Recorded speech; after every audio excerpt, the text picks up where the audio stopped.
more that you can lean into your own personal discomfort, say what needs to be said in a non-offensive way, the more you make the world a better place. All right. Social platforms. Brenda, what are you doing to me? Same friends, different lives. How to handle growing apart. I've been thinking about this all day and what I want to say about it. Welcome all to Jumpstart Mastery's weekly lives on Facebook, Instagram, YouTube, and LinkedIn. And we're also looking at some other platforms as well. We do this every Tuesday at 4 p.m. Pacific Standard Time.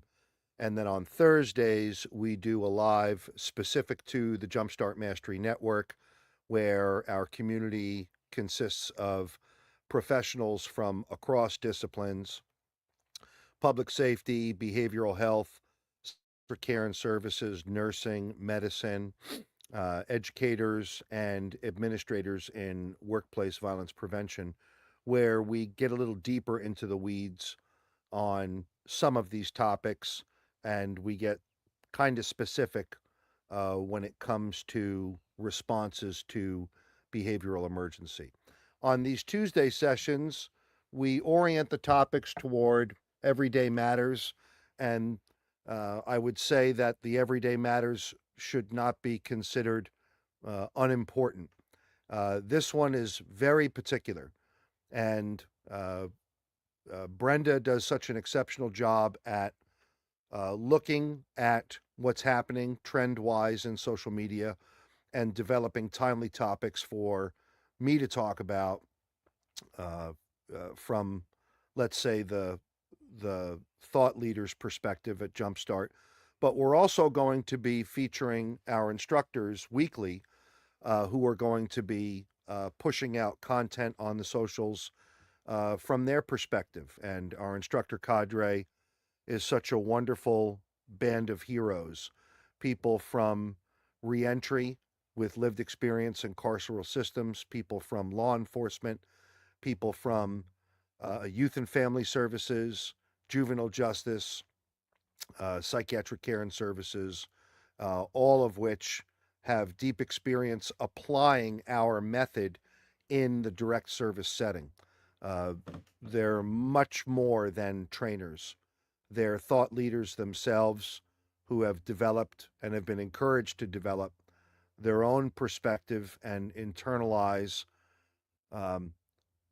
the methods and approaches that we cherish here at Jumpstart in their day-to-day lives. So you're going to be seeing a lot more of that as we move into more deeply into the summer, where our cadre is going to be speaking on a variety of topics. But on today's live, I'd say that I'm going to try to touch on a few different contexts of this idea where relationships grow apart.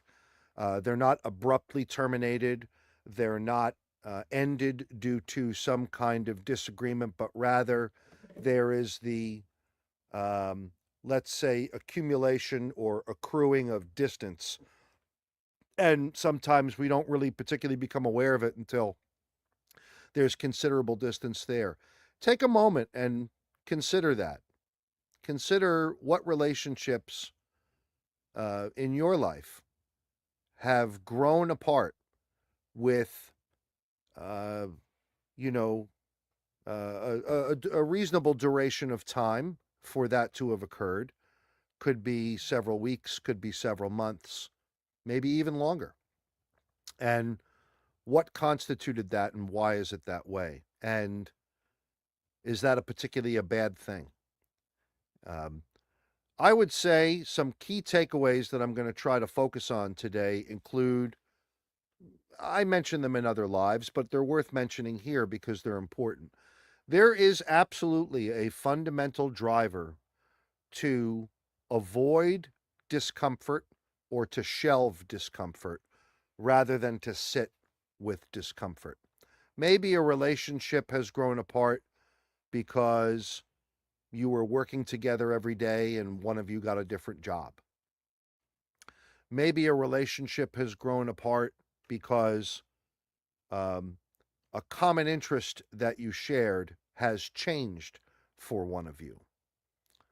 Perhaps your relationship has grown apart for the simple reason, and I know this one personally, that the people that you used to drink with are no longer people you hang with because you don't drink anymore.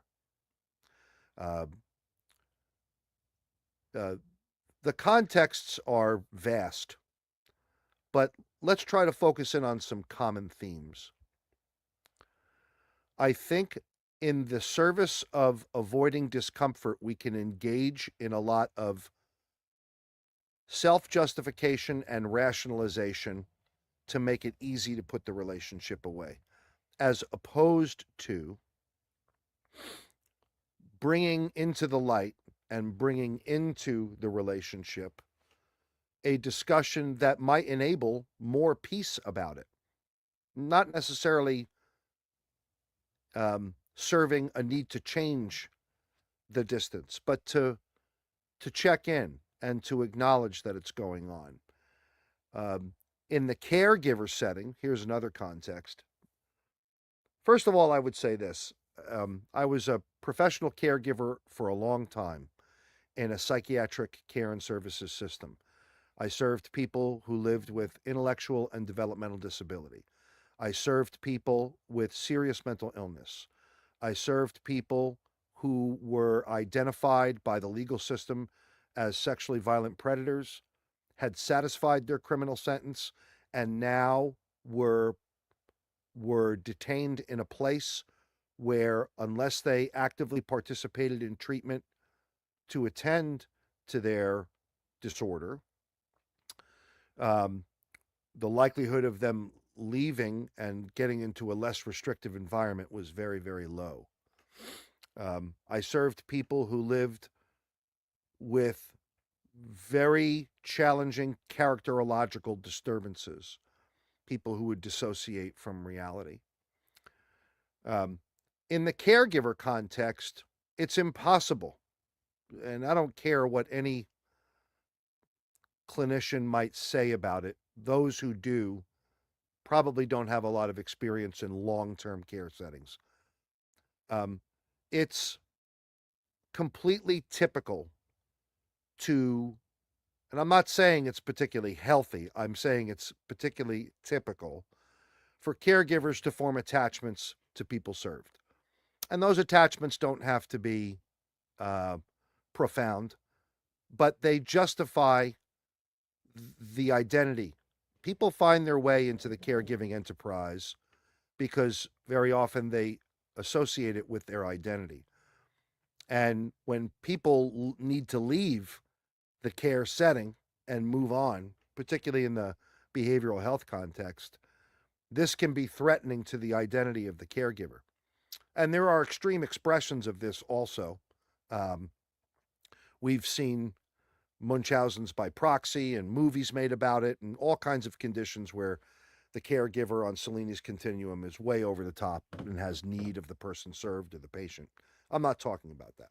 I'm talking about the day-to-day direct level staff who go to work expecting to see very often the same patients every day, the same people served every day, the same residents every day, and to derive from that some kind of meaning and purpose and identity. I've had the good fortune of witnessing people with serious mental illness or characterological disorder recover and present less need of me. That can stimulate emotional arousal, questions, and discomfort. It can and it does. Just because I'm feeling the discomfort and the impulses doesn't mean I have to do anything about it, really. I can observe them. And like the great Jiddu Krishnamurti would say, it's in the observation only that the power of the impulse is going to diminish and go away. That has a lifespan to it. I have had people that I've cared deeply for in the care setting recover and leave. And while I derived a sense of meaning and value in that relationship, I also experienced sadness in as much as I was completely content that they moved on from the caregiving setting and went on to a less restrictive environment. I have deep personal friends that I did things with that were very important and high risk, and because of changes, I no longer have ongoing contact with them. Uh, in my personal program, in my interpersonal relationships, and I think I'd like to believe I would be credited with this, I'm unafraid to bring those kinds of topics into the conversation and say, look, we were together every day. I loved you then. I love you now. We're not in contact anymore. We don't hang out after work like we used to. Um, that's due to a number of changes, but minimally, it's important that you know how highly I regard you and how much I cherish this time that we had together and our relationship. And it doesn't mean that I'm going anywhere, or I'm trying to jumpstart, no pun intended, something to restart all of that. I'm just letting you know how much I appreciate where we've been together, and how I recognize where we are now and how we don't come into contact with one another frequently. But that doesn't mean that I don't have great appreciation of you and whatever contact we can enjoy when we enjoy it. This requires a commitment to not avoiding discomfort. This requires a commitment to not avoiding sadness. And I think it's it's terrible what our social media streams have done. Essentially, proffering the idea that suffering is bad, discomfort is bad, ill feeling is bad, therefore it must be masked, altered, changed, dealt with immediately. I must attach some rationalization to this to make the discomfort go away. I must update my definition of what has happened here to accept that this relationship is no longer the way it was. I must apply some new method of understanding. There are people in my life, maybe in yours also, where I deliberately cannot be in relationship with them anymore for my reasons. And that doesn't mean that, it may sound cliche, it doesn't mean that I hate them. It doesn't mean that I don't like them. It's actually, in my case, a gesture of peace and goodwill. Yeah. Yeah. Thank you. Thank you for this. Thank you for these comments. I feel the same, brother. Thank you. I wasn't thinking of you when I made those examples, by the way, but I do appreciate what you're saying here. Someone from my past actually coming into the comments and rendering a comment. I feel the same. Beautiful. There's sadness there. We can't always maintain relationships with everybody. It would take an extraordinary amount of effort to do that. So I'm so very fond of what my therapist has to say about this. To maintain a nodding acquaintance with grief. I don't, for me, in my program, I've tried this. I've tried living in a way where grief is not part of my program, and I have a variety of interventions to deal with grief and suffering to make the suffering go away. Guess what? None of that works. For me, there's only one relationship and one series of practices that are unquestionable in their um, in their uh, in their solidity, their foundationalness, and that is my relationship to my Creator. And as I age and find myself taking solace and peace there, interestingly, I can tolerate more and more fragility in people. I can tolerate more and more less than meeting my expectation behavior when I know I can go to a relationship that is always unquestionable, and that is through my faith. So, there are people that might criticize that. Okay, you're well within your right to do that. I know what works for me, and what works for me also works for a lot of other people. So, in managing relationships that grow apart, I'll also share with you experiences that I've had where they come back together in a way that seems very natural, that seems timely, that seems without undue influence. And uh, one of those, I would say, I remember, I'll never forget this. When I had to bury my father and I went back to New Jersey, there were people I had not seen in years. And I mean since grade school. And I'll never forget the experience of reconnecting with old friends that I hadn't seen in decades and not feeling any shame or regret or guilt in not having been in touch with them for so long, but they were present to be of service to me at this time when they learned. And there was a beauty in that was supernatural from my perspective. It was organic, it was real, it was trustworthy, and it was selfless on their part. In other words, I had no basis to maintain any expectation of grade school friends coming to, a funeral service for my father.